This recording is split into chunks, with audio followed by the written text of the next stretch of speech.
Gabriel, não! Volte aqui, tenha cuidado!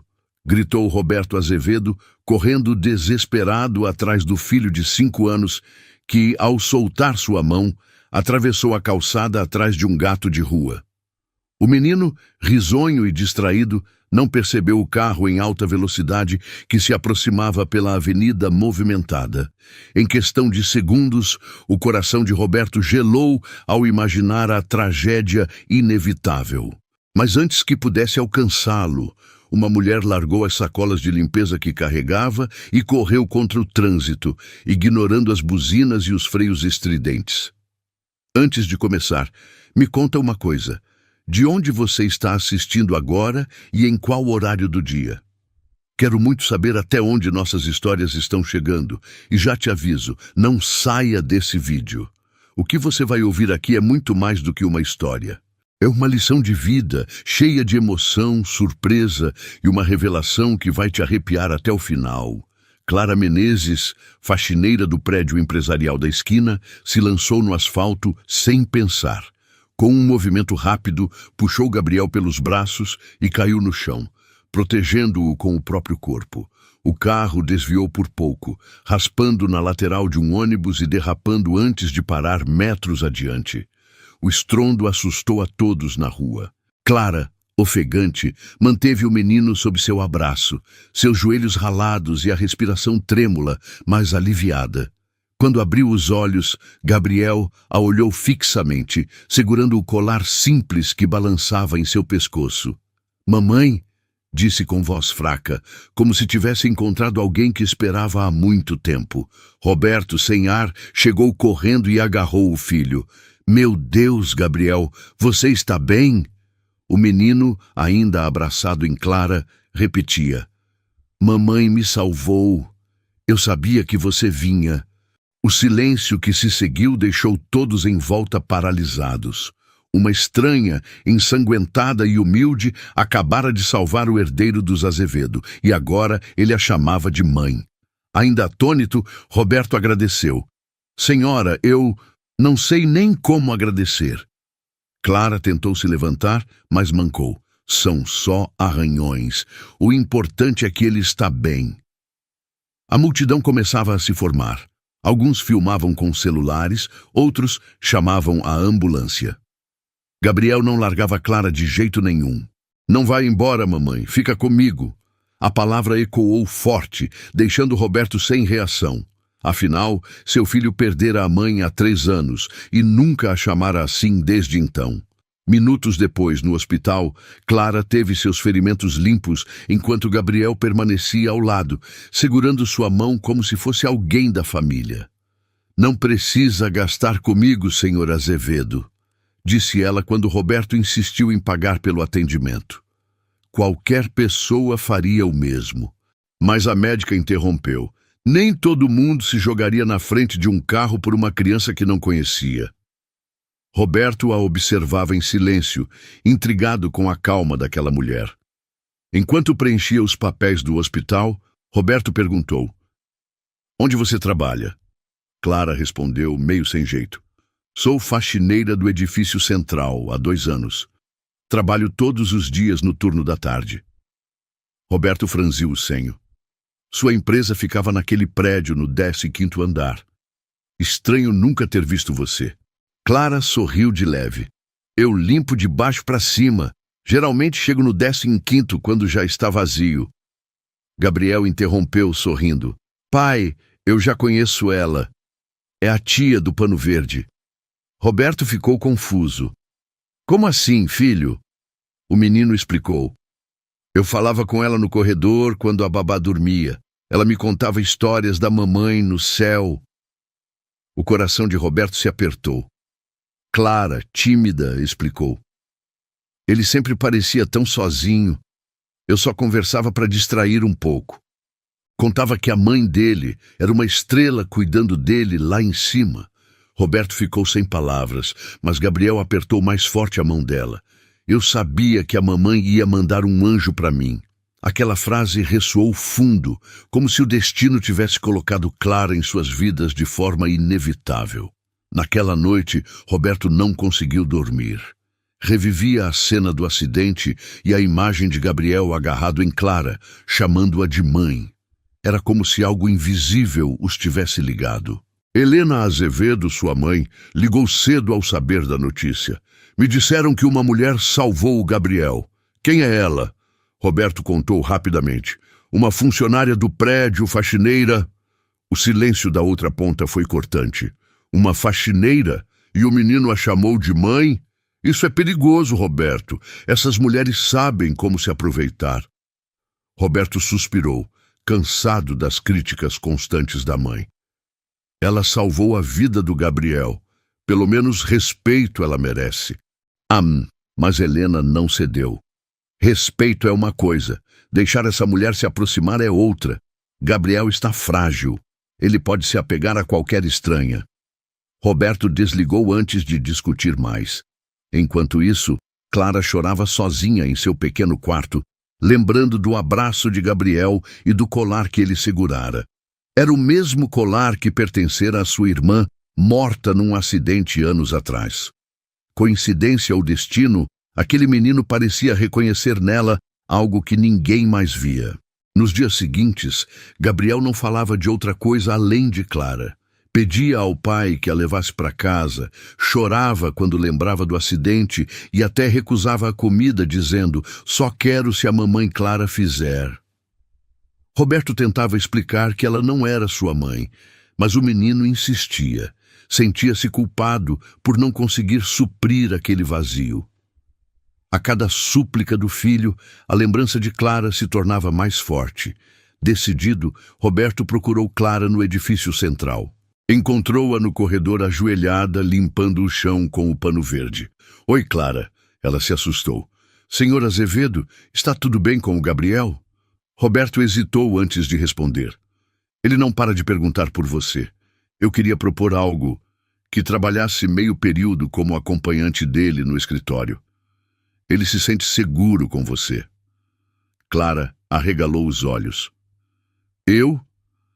Mas eu sou só faxineira. Roberto balançou a cabeça. Você tem algo que nenhuma babá tem. Carinho verdadeiro. Pago o dobro do seu salário. Clara ficou em silêncio, lembrando da conta de aluguel atrasada e da dor da perda da irmã que nunca superara. Talvez fosse um sinal. Posso pensar? Roberto sorriu. Claro, mas não demore. Gabriel sente sua falta todos os dias. Ao chegar em casa, Clara contou à amiga Rosa que a alertou. Cuidado, amiga. Esses ricos são complicados, mas pode ser uma chance de mudar de vida. Na primeira tarde com Gabriel, Clara ficou surpresa. Ele a recebeu correndo e pulou em seu colo. Mamãe, você voltou! Roberto tentou corrigir. Gabriel, a Clara é nossa amiga especial. Mas o menino não ligou. Passou horas brincando, desenhando e ouvindo as histórias dela. Quando ela cantou uma cantiga de ninar, Roberto congelou. Como você conhece essa música? Eu cantava para ele quando bebê. Clara sorriu sem jeito. Era a preferida da minha irmã. Eu a canto desde menina. Roberto ficou desconfiado. Sua mãe, Helena, insinuara que Clara era oportunista. E agora cada coincidência parecia alimentar essas dúvidas. Por que sempre aparecem pessoas no momento certo, pai? Disse Helena ao telefone. Não vê que essa mulher está se infiltrando? Roberto não respondeu, mas não conseguia ignorar a coincidência do colar, da música e do apego de Gabriel. Ao mesmo tempo, via a felicidade do filho florescer como nunca antes. Enquanto isso, Helena contratava discretamente um investigador particular. Quero o passado dessa mulher. Tudo. Amigos, família, antecedentes. O homem aceitou a tarefa. Dias depois, entregou um dossiê. Clara havia sido detida uma vez, anos atrás, em uma confusão durante uma briga em uma feira. Helena sorriu maliciosa. Perfeito. Com isso, vou mostrar ao Roberto quem ela realmente é. Era apenas uma ocorrência em que Clara defendera uma amiga injustiçada, mas distorcida pela boca de Helena, se transformaria em algo devastador. O momento da humilhação chegou durante o aniversário de Gabriel, organizado por Helena em sua mansão. Clara, convidada a contragosto, ajudava o menino a cortar o bolo quando Helena bateu a taça para chamar a atenção. Quero agradecer a todos por estarem aqui, mas também alertar meu filho. Todos ficaram em silêncio. Helena ergueu uma pasta. Essa mulher que vocês veem como salvadora já foi presa por agressão em uma feira. É essa a mãe que você quer para o seu filho, Roberto?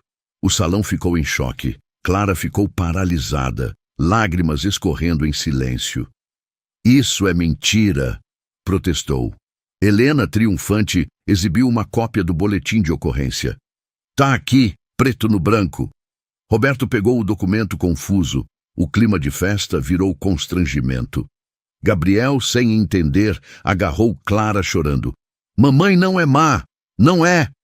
Helena tentou puxar o menino. Não grite, Gabriel. Essa mulher não é sua mãe. Clara, devastada, largou a festa e saiu correndo.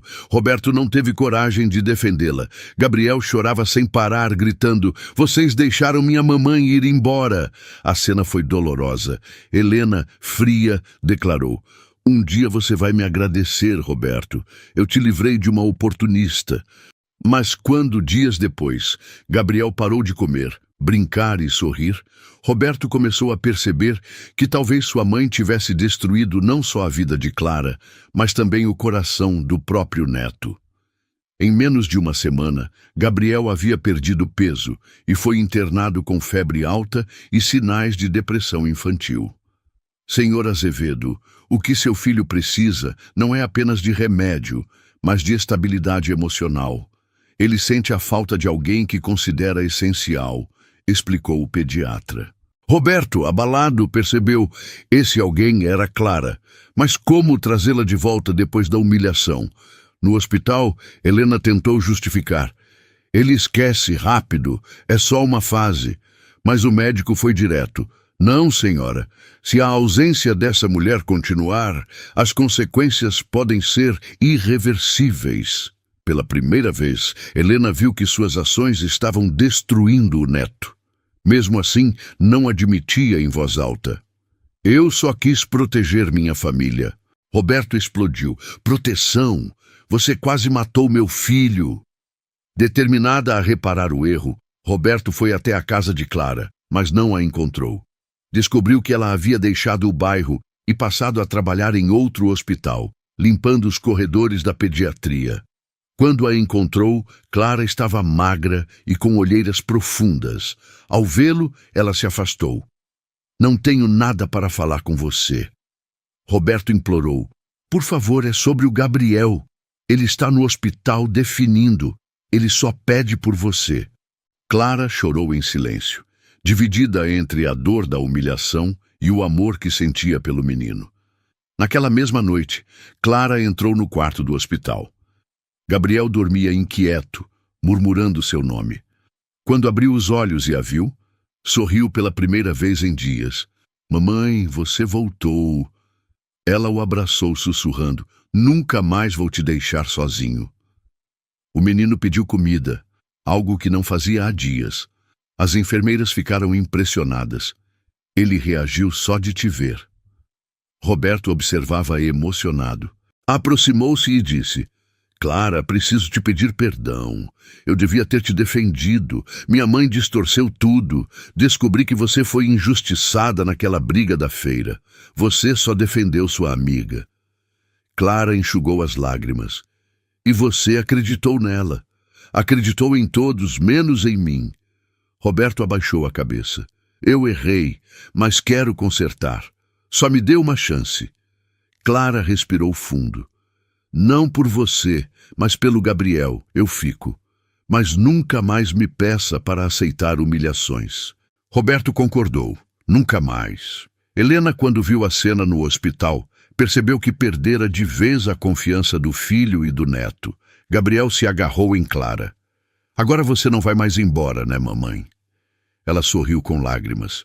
Não, pequeno, nunca mais. Com o tempo, Clara passou a viver na cobertura, oficialmente contratada como cuidadora de Gabriel, mas na prática ocupando o espaço de mãe. Helena, agora isolada, tentava se aproximar, mas o menino a rejeitava sempre que falava mal de Clara. Vovó, você prometeu que não ia mais ser má com a mamãe. Helena chorava em silêncio, percebendo que havia perdido o amor que tanto queria proteger. Roberto, por sua vez, tentava reconquistar a confiança de Clara. Não quero mais patrão e funcionária. Quero nós três como família. Ela resistia. Família não se constrói só com palavras, Roberto. Preciso ver atitudes. Ele então criou, em homenagem a Clara, um projeto social para mulheres simples que cuidam de crianças. A Fundação Coração Forte. Lá, ofereciam apoio psicológico, cursos e creches para mães trabalhadoras. Clara foi convidada a liderar o projeto e, pela primeira vez na vida, sentiu-se valorizada por quem era de verdade. Em pouco tempo, a fundação cresceu. Clara virou referência e Gabriel, seu pequeno embaixador. Minha mamãe Clara cuida de todo mundo, dizia com orgulho nas inaugurações.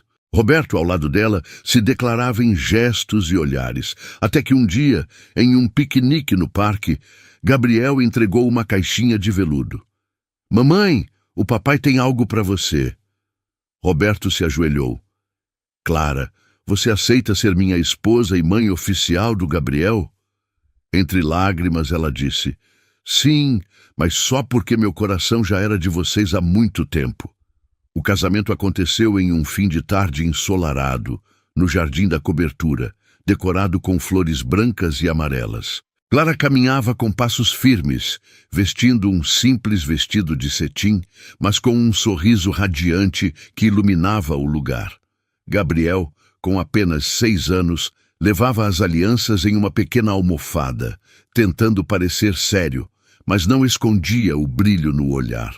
Quando chegou ao altar, Clara encontrou Roberto emocionado, lágrimas nos olhos diante daquela nova chance de ser feliz. Os convidados aplaudiam discretamente, comovidos com a força daquela união improvável. Gabriel correu até ela e disse baixinho, agora somos família de verdade, mamãe. Essas palavras selaram o momento de forma única. Enquanto todos celebravam, Helena observava de longe, parada na rua em frente à cobertura. Não fora convidada, mas não resistiu a espiar aquele dia tão importante. Ao ver o neto sorrindo e chamando Clara de mãe, seu coração apertou com uma mistura de arrependimento e orgulho ferido. Pela primeira vez, compreendeu que suas atitudes movidas por orgulho haviam destruído sua ligação com o filho e com Gabriel. Uma lágrima solitária escorreu em seu rosto, mas ela não se aproximou. Sabia que não seria bem-vinda. Voltou para casa em silêncio, aceitando que havia perdido o lugar que nunca conseguiu preservar. A festa seguiu sem sua presença, leve e cheia de alegria. Meses depois, Clara trouxe uma nova notícia para Roberto e Gabriel. Estava grávida. O menino pulou de felicidade, abraçando a barriga dela, como se já pudesse sentir o irmãozinho ou irmãzinha ali dentro. Eu vou cuidar do bebê igual você cuida de mim, mamãe, disse, radiante. Roberto a envolveu em um abraço apertado, emocionado por ver sua família crescer. Quando a criança nasceu, meses depois, o lar se encheu ainda mais de amor e esperança. Clara assumiu também a liderança da Fundação Social, transformando sua dor em força para ajudar outras famílias. A história deles inspirava pessoas de toda a cidade, mostrando que a vida pode renascer, mesmo após a perda. Era a prova viva de que amor não é sangue, é escolha. Anos mais tarde, Gabriel, já adolescente, relatava sua história em entrevistas com um orgulho imenso. Sempre repetia, um dia eu quase morri, mas Deus mandou a minha mamãe Clara para me salvar. Para ele não havia dúvida de que Clara era a verdadeira mãe, mesmo sem laços de sangue. O colar simples que ela sempre usava virou um símbolo da ligação entre eles, lembrança da irmã perdida e da nova vida conquistada. Helena, por outro lado, envelheceu isolada, carregando o peso do arrependimento. Observava de longe quando podia, mas nunca mais teve espaço na família. Clara, Roberto e Gabriel seguiram adiante, provando que o amor verdadeiro sempre encontra um jeito de vencer. E assim, o que começou como um grito desesperado na rua, terminou como a mais linda das famílias. E agora eu quero saber de você. Já viu alguma situação assim? Deixe sua opinião nos comentários. Eu vou adorar ler a sua história também. Se essa história tocou seu coração, não esqueça de curtir, se inscrever no canal e compartilhar com alguém que precisa ouvir essa mensagem hoje. Juntos, podemos espalhar histórias que inspiram e transformam vidas.